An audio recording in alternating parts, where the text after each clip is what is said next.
Hello, I'm back with my bookshelf tour, and now we are into what look like writing books, books on writing, which is mercifully a fairly small section.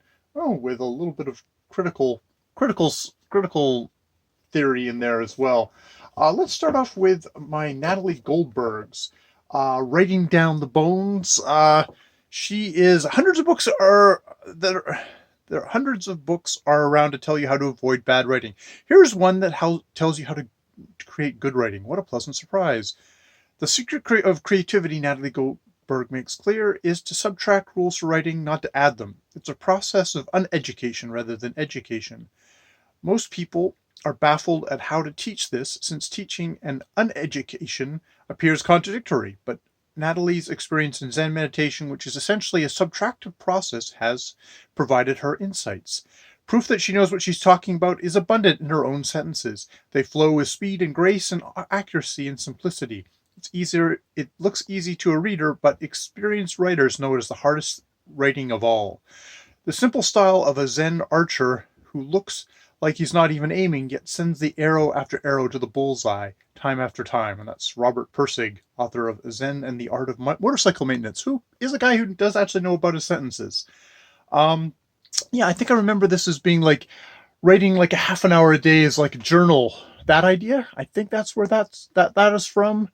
And actually, I found that a useful process, even if you're not end up a particularly great writer or anything like that. At least you become somebody who sits down and writes. And then there's Wild Minds, Living the Writer's Life, Natalie Goldberg. I don't know if the author. Yeah, I think it's more of. I'm sure I haven't probably actually read it. Then we have the elements. What do we have? We've got a bunch of kind of here. We've got a bunch here. I'm just going to hold them up. Zinsser on Writing Well. These are all books that I think if you've gone through a creative writing class or stuff like that. Revising Fiction, a handbook for writers. 185 practical techniques for improving your story or your novel by David Madden. There's some of these that I have to say have sat on the shelf and been things. The Elements of Editing, a modern guide for editors and journalists. I have a feeling it's from like a journalist class. I've not looked at it in ages and maybe completely out of date or out of my realm of things. There was one point in there that I did take classes and toy with the idea of being a journalist, but I decided I'm not actually a details guy, which seems like that's just a recipe for heartache to go into a profession like that. And John Gardner, The Art of Fiction, who is definitely a strong writer, guy with very strong opinions. Might be a little bit hard for a beginner writer to wrestle with him, or at least for me, as a delicate little flower, I felt a little squashed under him, even though I think he probably has sensible ideas in there. Definitely somebody who actually is, was an author, though, and, Ruthless Acts of Time, I think he's only known now for his novel Grendel, even though I believe Steve Donahue says a lot of his other novels are actually quite good.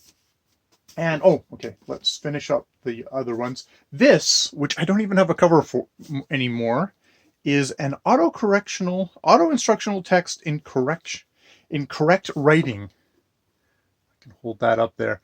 Which is probably the single, all these other books, this is probably the single most influential, important book in my life. I got out of high school with basically subpar English skills. I could not write a sentence to probably save my life. A sentence, really, without sentence fragments and things like that. Now I only speak that way. But over the course of a summer, I worked my way through this, which is very much just like a kind of a very nuts and bolts, an auto instructional thing on like adverbs, adjectives, tense, vood, moist, dangling modifiers, misplaced modifiers, parallelism, subordination, punctuation.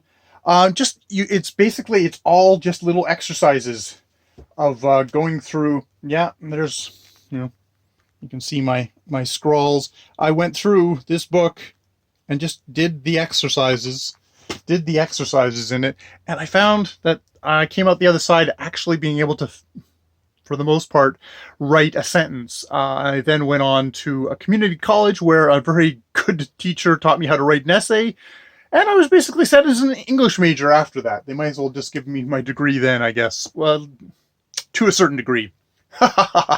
um, and then on the other, very much the other side of books, Wonder Book by Jeff Vandermeer, which is creative book on creative writing. It's unlocking the imagination within, which it might be a great book. I've never been able to crack it open. It's a beautiful book. I guess it's a beautiful object to have, even if I never cracked it open. Maybe at some point I will crack it open and find use in it.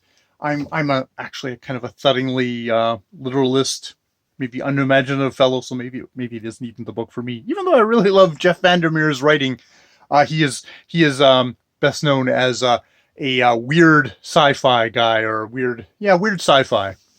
So, and then let's just skip something else entirely. It's the 7 Types of Ambiguity by William Empson, which is a landmark in the history of criticism. 7 Types of Ambiguity was first published in 1930, when William Empson was only 24.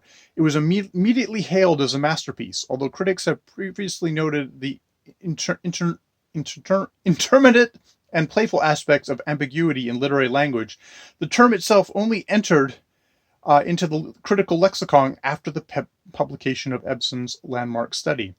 In his enjoyable readings of ambiguities, puns, and paradox, Empson draws on a variety of authors from Geoffrey Chaucer to T.S. Eliot, illuminating the strategies of individual writers and creating a brilliant general theory of poetic practice, wide-ranging, witty, and still controversial today, which I've read a bit of. It's definitely a critical study, though, so warning, critical English language alert, but I think it was actually fairly well written. Which you can't say about all, or it's a lot of literary stuff is written in jargonese versus in English, which is a shame. It's a shame. I'm gonna. Oh, okay. Wait a minute. One more. I can see it. Oh God, I'm gonna have to put these books down here.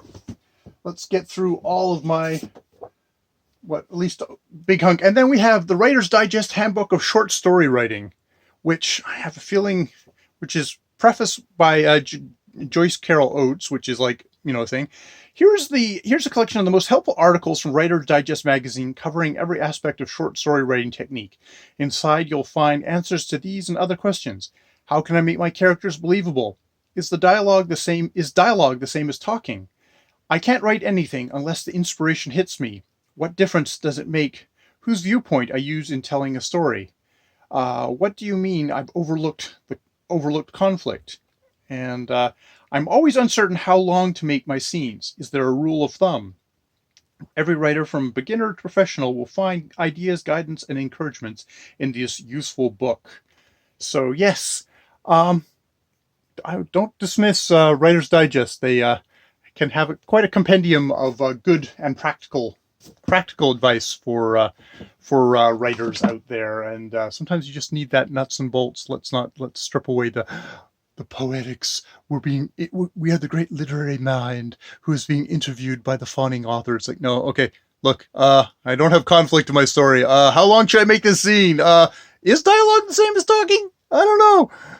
These are all like really useful questions to be answered, and won't be answered here. But this is the end of this part of the bookshelf tour. That is actually probably a good little survey of my little section of writer's books, which I'm proud is not too big, because nothing more sad than a person who has trouble writing, who has more books on writing than he ever does on, actual books of his own or her own. All right, more videos later.